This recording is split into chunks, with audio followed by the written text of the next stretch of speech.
Just when you thought it was safe for your child to play video games unattended again, comes the newest, most daring, most violent, most gruesome, most child, almost friendly game known to toddlers.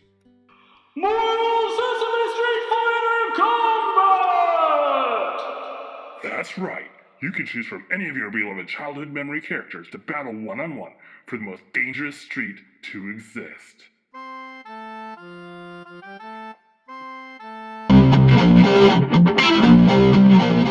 Far. Near! Far. Get over here! One uppercut decapitation, ha ha ha ha ha! Two uppercut decapitations, ha ha ha ha ha! Three uppercut decapitations, ha ha ha ha ha! Elmo say, finish him! Mortal Sesame Street Kombat! Warning, exposure to violent video games has been linked to aggressive behavior. And also, exposure to puppets has been linked to faster learning and expanded creativity. Don't let minute traces of violence get in the way of your child's potential.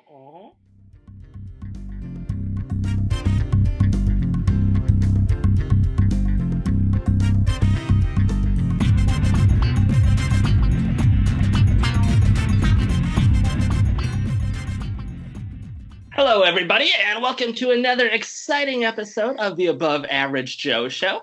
As always, I'm your host, Joe, and I am here with my special guest, Ben Bladon. Ben, how are you doing today? I'm doing good, Joe. How are you doing today? I am doing wonderful. And I was just looking at your IMDB, and Okay. I forgot about a lot of the stuff that you worked on. A lot of stuff that we've worked on together, too. Oh, But- yeah.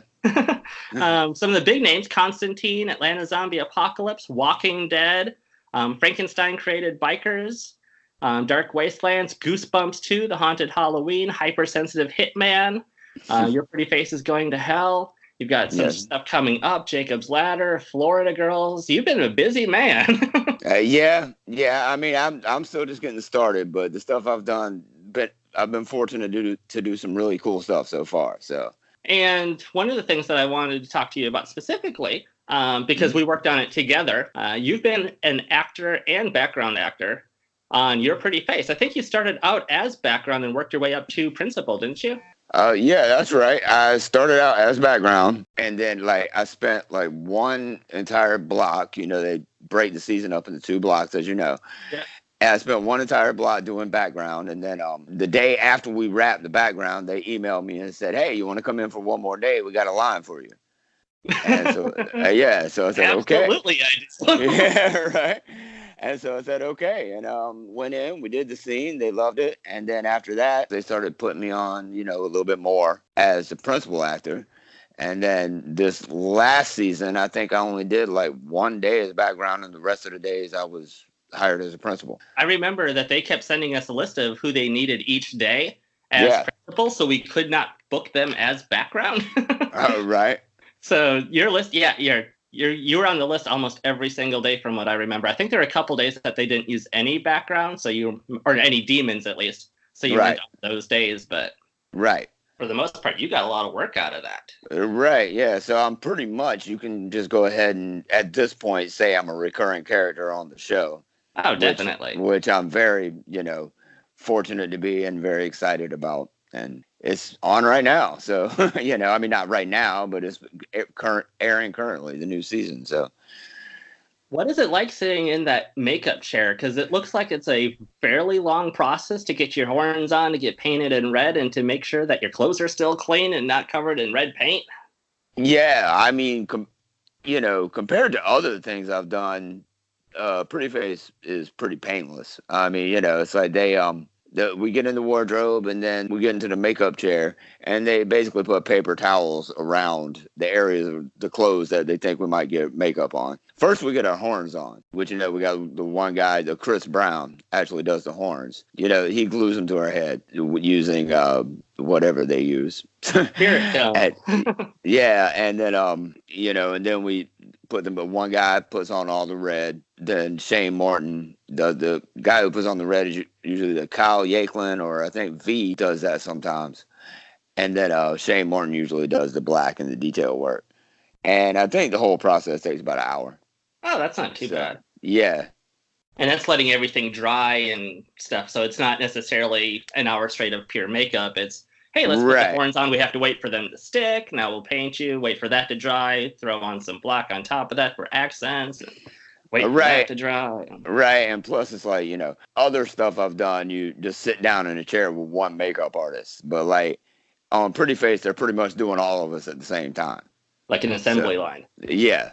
I was kind of, yeah. I mean, we sit around, they do the red, and then you sit around and wait. Somebody else may be getting details, so you sit there and wait for them to finish, and then you get in the chair, and then they do the details on you, and so on and so forth. Pretty Face has actually been on for like 3 weeks now. Yeah, they're showing 2 episodes a night. We used to show them 6 episodes at a time, like they show 6 episodes, and then they show 6 other episodes like a couple months later. But this time, for whatever reason, it took them so long to put these episodes out that we just went ahead and showed all the episodes at once. And they're doing 2 episodes a night, so it takes about 6 weeks. Not too bad. But I was going to say, the party hole, when I was reading through the scripts when we were working on it, was probably one of my favorite episodes. Yes, that episode was great. And can you explain what the party hole is, since it's already been out? Spoiler alert, if you haven't watched it yet, go ahead and pause right now. But it's been out for a little while. So party hole is what, then? the party hole is just basically another ploy by Gary. Gary the Demon. Gary the Demon, yes, the main character in the show. He recruits a bunch of us other demons, and we're actually referred to as, like, in the beginning of the episode, Satan says, "I want you and your whack pack out of here." So for the rest of the show, we refer to ourselves as the whack pack. And we're trying to figure out how to get souls into hell. The party hole is this hole we appear out of the ground and say, "Come on in. It'll be fun. It's a party." So like that. You become the marketing team for hell. Yes, yes. For all of the people that are on their way to heaven already. Right. But it's fun because, like, a lot of us are bouncing back and forth, like and a lot of the other episodes, even when, like, me and William, and there's another guy named Johnny Harville, even when we are the principal actors, we usually only have, like, one line here, one line there, and, like, the rest of all the main dialogue is going on by Satan, Gary, Dana, all those guys, the main actors. But in this one, we're all just bouncing back and forth. Like, we're all just acting throughout the whole episode, and it makes it for a really crazy, really fun episode. And it's great that they give you guys the freedom and the liberties to do that a little bit too. We actually get to do, like, we do a bunch of takes of each scene. And, Dave Willis and Chris Kelly, 2 very great directors, they're like, they both do kind of the same thing where we'll do each take scripted. And then the very last one, they said, "Okay, now just do what you want. Go, just go crazy with it." And so we'll add in a lot of stuff and ad-lib a lot of stuff. And a lot of times that makes it into the episode. So, and then before working on that, you also worked on The Walking Dead for a little bit. I did. A lot more extensive makeup on that one. Yes. Yeah, the makeup on there takes about, maybe, on the average, takes about 2 hours. I've done at least one makeup because I had, like, a zombie that looked like my rib cage was exposed, like the skin had been torn off. And so I had this whole chest piece, and that one took about 3.5 hours. Oh, wow. Yeah. Fortunately, anything longer than 2 hours, they let you stand up for a few minutes. Well, I had to stand up to put on the chest piece, but, they'll let you take a break or something like that. So is the chest piece also glued onto you, or is that something you just put over your body and it just sits on there? Or how do you wear the chest piece? Oh, it's glued on. Okay. You stand up and, like, I went all day without a shirt, but that's fine because, it's hot. So not having a shirt on was an added bonus, actually. I had a bare chest and they just glued it onto my chest. But that's the kind of thing that you expect when you're, just like any job, you have certain expectations of it. Yeah. And when you're character actor that wears the special effects makeup, you have resigned yourself to having stuff glued to you. So, I mean, it's all just part of the job, But, I mean, at the end of the day, it's totally worth it.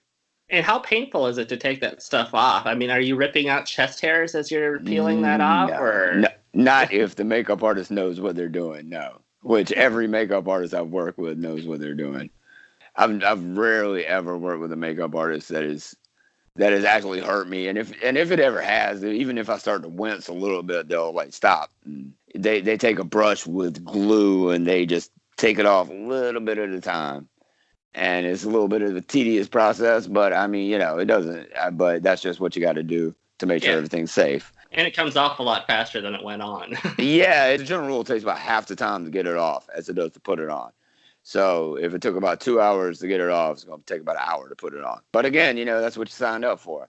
So, I mean, that's like, that's just a part of the job, is having to sit in that chair, And on The Walking Dead, I know that I've seen photos, because we're friends on Facebook and stuff, of the shows that you've worked on. Where can people see you in the show that they'll be like, okay, that one's Ben, what episodes and like what zombies, what walkers? Sorry, I used the Z word. Yeah. There are no zombies there in are the no show. zombies in Walking Dead, right?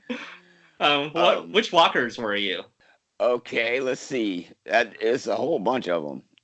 Let's see. Like season 5, episode 14, I want to say, was my biggest one, where Daryl and Aaron. Any Walking Dead fan will know what I'm talking about when I describe this. Daryl and Aaron are chasing after. They're outside the walls of Alexandria, and they see this horse in the field, and they start chasing after it. And it shows the character Aaron chase after it, and all of a sudden he trips, and there's this walker on the ground that trips him. That was me. And like, I'm trying to grab him, and he cuts my hand off. And then Daryl comes in behind me with his boot and stomps my head in. Which, my head grew back just fine. So it's like, but let's see. Other memorable ones. The one I was talking about with the exposed chest, that was season 6, episode 1. There was a black and white flashback scene. I ended up getting a knife in the head by Maggie. My favorite one was an episode called Say Yes, which is season 7. I think it's also episode 14. This big epic walker scene. They're at like this old rundown carnival, and the walkers have taken it over. And Michonne comes across a bunch of walkers eating a deer, and she thinks it's Rick. Spoiler alert. But I'm sure everybody's seen that by now. It's 2 episodes, behind. Yeah. I mean, 2 seasons. We're in season 9 now. Yeah, that was season 7. But she thinks we're eating Rick, and she drops her sword, and there's 2 walkers that look up at her and get up and start walking towards her, and she ends up cutting her heads off. But yes, a guy and a girl, and I was the guy in that one. So that was my fun. Yeah. Yeah, well, yeah, it is a lot of fun, It's It also seems like a lot of hard work too, being out in that field, having to crawl around and having horses run by you, and the possibility, I would assume, of like snakes and other things that are crawling in the field. Yeah, well, I mean, they have people there that like go through and make sure there aren't any snakes or anything dangerous that's gonna hurt you or anything. I mean, I don't think I've ever seen like I mean, stuff happens on set, but I don't think I've ever seen anybody who suddenly got bit by a snake or something when we were laying in the field. That one I was talking about where I was laying on the ground, I had to lay in for a while because I had this big stuffed elk or something, like some kind of animal that I was supposed to be eating. And I guess the story would be I was trying to eat it, and it had fallen on top of me, and that's why I was trapped there, laying on the ground. But I was laying there for a while, but then they had like the horse actually run through the field, so they took me out, and they had a dummy that they had for the head smash grab. So they took me out and put the dummy in, and then they put me back in for the close-ups. Yeah. Just to make sure I didn't get trampled by the horse. But like before they let the horse out, I was actually laying there for a while. Yeah, I think I played about 14 different walkers. Those are just more of the memorable ones. And you've also got a new project coming up, Florida Girls, where you're not wearing makeup. Oh, right, people can actually see your face. Right. Florida Girls is a project I just started working on last year. And I can't go into too much detail about it because it hadn't come out yet. But, I mean, I can tell you, like, I just play, like, it's about these 4 girls in this little kind of podunk town in Florida who are trying to, figure out how to make something of themselves. I play, like, this kind of redneck dude that, frequents a bar that's featured heavily in the show. But I mean, as of yet, I'm only like I'm like recurring in 3 episodes. You know, the bar scenes. I mean, I only did a couple scenes in the bar, and like there's a couple of other scenes that I do. Like there's some scenes I do at my house, where the girls come to my house, and there's some funny scenes there. But it's basically a comedy. I play a little redneck guy. I think that's pretty much safe to say. I talk like this the whole time. You know, it's like that's my character voice on the show. Is I'm in the Southern accent, yeah. Because I can do a Southern accent because I was born in Florence, South Carolina. I live in Georgia now, but you know. Anyway, you got your root. You know where you came from. Yeah, exactly. I can turn it on just like this. But anyway, yeah. So it should be a fun show, and if you're into comedies like that, I always say, like, people ask me what they think it's going to be like, and I've been using the show like My Name is Earl. Oh yeah, as a reference. Because I get the feeling, I don't know for a fact because I'm not, I haven't seen all the finished episodes, but based on what I've seen, I'm getting the sense it's going to be kind of in that vein of humor. So if you like that kind of stuff, you'll probably love it. The episodes or the scenes that I've been privy to be a part of were funny as hell. So anyway, that comes out on the Pop Network. It's a cable network. You can look it up. You don't actually see me till episode 6, so it'll be sometime in August. But these are like great girls. We'll watch the whole series anyways. Watch the series anyway, right? Like, because it's gonna be a funny show, and these are great girls. I think like one of the girls, Melanie Fields, she was actually in the reboot of Heathers.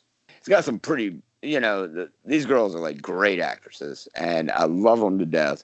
And so definitely just watch the show from the beginning because it's gonna be great. So let's go ahead and wrap all of this up. And Thank you, Ben, for being out. Thanks for talking with us. Thank you for having me. Oh, no problem. And before we go ahead and sign out completely, do you have any social media where people can find you or follow you or hear you tweet? Yeah, absolutely. My Facebook page is facebook.com/HeroZombieBen. Called it Hero Zombie Ben because I made it when I was starting The Walking Dead. My Instagram is The Amazing Ben Bladon, all in one word. And then Twitter doesn't allow you that many characters. So Twitter is just at The Amazing Ben B. So everybody that's listening, go ahead, check those out. Go ahead, follow Ben. And we will be back next week with another episode. Thanks again, Ben. And thank you, all you listeners. Okay. Thanks a lot, Joe.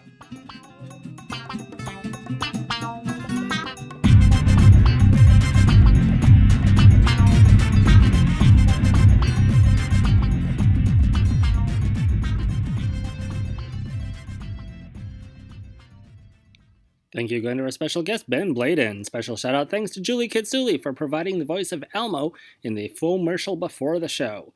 Be sure to check out our Facebook, Instagram, and Twitters, and look for us on Spotify, Stitcher, and iTunes. You can also check out another podcast I co-host, The Extra Unordinary, and some other great media content by Moon Possum Productions at moonpossum.com. Was that good enough for you? Was that good? Oh, yeah. Okay, cool.